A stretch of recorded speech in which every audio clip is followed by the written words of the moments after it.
When you start your e-collar training at Happy Tails, we're going to send you home with the box with everything that you need. You're going to have your remote, your collar, the charger. It comes with 2 splices, so you can charge the collar and the remote at the same time. You have a lanyard so that you can wear your remote around your neck. And there's a couple extra pieces should you need them. You're going to need to charge your collar and your remote every so often. How often is going to depend on how often it's actually turned on and how much you use it. Your charging port on your collar is underneath the collar, and the charging port on your remote is on the back. Both your collar and your remote are water resistant, but you need to make sure that your charging ports are covered up so water can't get in. When you plug your collar in, you will see the light turn red. Same thing goes for your remote. Most of our e-collars come standard with a yellow remote cover and a black collar strap. Most of our teeny weeny dogs or our really sensitive dogs are going to use a system that's a little bit softer. That system comes standard with a purple remote. If you want to shop for other colors or other accessories, you can go to ecollar.com. The systems come standard with a strap collar. If you prefer a buckle collar, you can get that right online at ecollar.com. They also make buckle collars that come with a bungee. This helps to give you the perfect fit. So let me tell you about all the features and functions of your e-collar. First, to turn your collar on, you're going to look for the little red dot. It's right here. On your remote, you're going to find the exact same little red dot.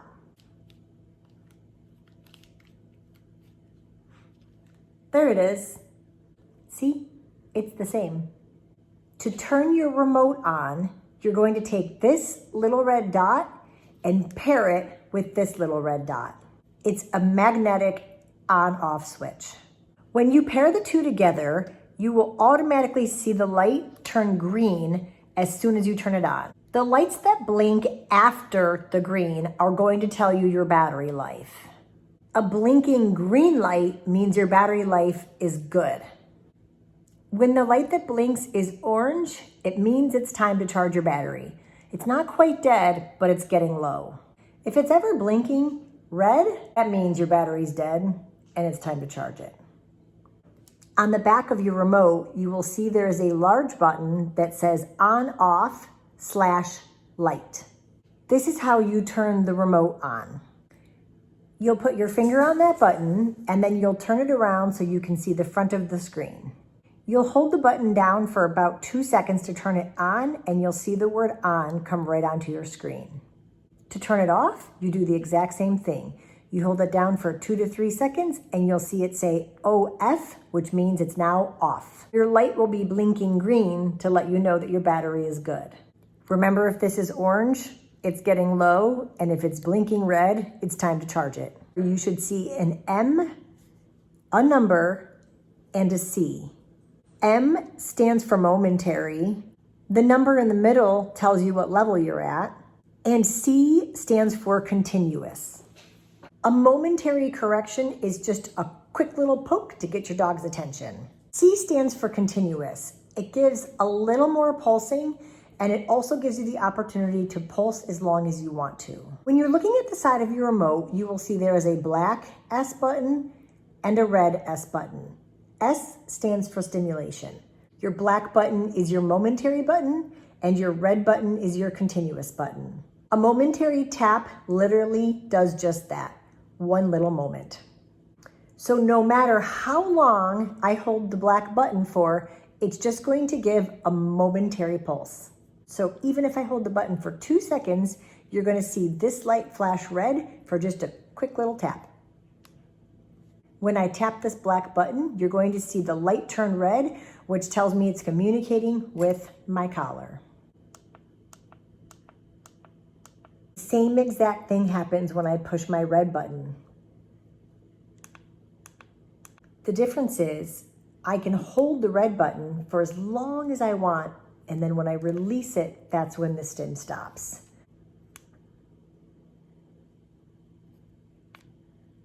If I hold the black button for 5 seconds, you'll see it just gives one momentary poke. On the other side of the remote, you will see there is a black T button, T for test. If you can't remember if you turned your collar on, or if you're not sure you charged it last night, you can use your test button. So if it's on your dog's neck, all you have to do is reach down, feel the collar, and push your test button. All it's going to do is vibrate. The dial on top is going to allow you to turn your levels up and down. The levels start at 0 and they go up to 100.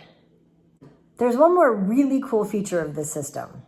If you walk late at night or you have a dog that you can't see in the dark, your collar actually has a built-in light.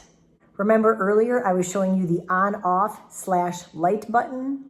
Remember that actually turns this on and off by holding it for 2 or 3 seconds. But if you just give that button one quick tap, it's going to give your collar a blinking light.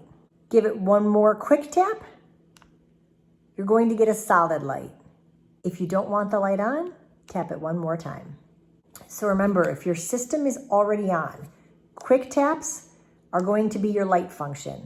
Holding that same button for 2 seconds is going to turn your remote on, and again, holding it for 2 seconds, it's going to turn it off. So just a quick recap, you have your momentary tap button, your continuous tap button. On the other side, you have your test button, and on the back, you have your on-off button, also your light button, and on top, you've got your dial to turn your levels up and down. And the last button on your e-collar says M/C. You can learn more about all of the functions that your collar has in your manual, which is located in the box underneath the compartment with all of your gear. All you really need to know about the MC button is don't touch it. It changes the way that your remote actually operates. So when your remote is on, you should see an M, a number, and a C. So if you're like me and you have 2 dogs on one system, your functions are going to be a little different and your trainer will go over that with you. Your trainer is going to work with you and your dog to teach you exactly how to use this. Let me tell you some basic ways that we use this system with every single dog. If your dog is displaying an unacceptable behavior, so if you don't like jumping, pulling on a leash, barking, chewing on things they shouldn't chew on, pawing at you for attention, stealing things that don't belong to them, getting up on the furniture, whatever you deem as unacceptable, you're going to use your black S button or your red S button to tell them to stop doing whatever they're doing. You're simply going to say no while pushing the button. Even if you just tap the red button the way that you tap your black button, oftentimes the red button feels a little bit stronger. I typically recommend the red button for unacceptable behaviors. You are literally going to stand in place and calmly say no. So what you don't want to do, no! You don't need to point this at them. You don't need to raise your voice. You do not need to get mad. You are literally going to maintain composure and say no. And if it doesn't stop your dog, all you're going to do is turn your remote up and try it again. No. And if it still doesn't stop, you're going to turn your remote up and say no. And if by golly it still doesn't work, you just turn it up a little bit and you say no. So what you don't want to do, no! Each time you turn the remote up, your emotions don't need to get turned up at the same time. Your voice does not need to get louder. And the biggest key is when they stop doing what you don't want them to do, you must praise them. That's so much better. Good girl. In our balanced scale of communication, we want to communicate what we want more of. That's the reward part of things. And we want to communicate what we want less of. That is the corrective side of things. You want to make sure that that balance is even. And ideally, you'll get to way more reward than you do correction. You always want to say the word no when you push the button. Our goal is eventually you don't have to push the button when you say no and your dog stops. There's a whole behind the scenes process that goes into teaching a dog how to understand exactly what that feeling means and how this tool is used. So please do not go out and buy one of these for your friend's dog or your grandma's dog or your other dog at home. If you are engaging in private lessons, you're going to learn about all of the steps that it takes to teach your dog how to understand exactly what this is. If you're enrolled in a resident training program, your dog is already going to understand what this means and what it is because we've done all the hard work for you. If you have any more questions about your e-collar training, about the functions of your e-collar, or how to use it, refer to your manual or reach out to your trainer, and they are definitely here to help you.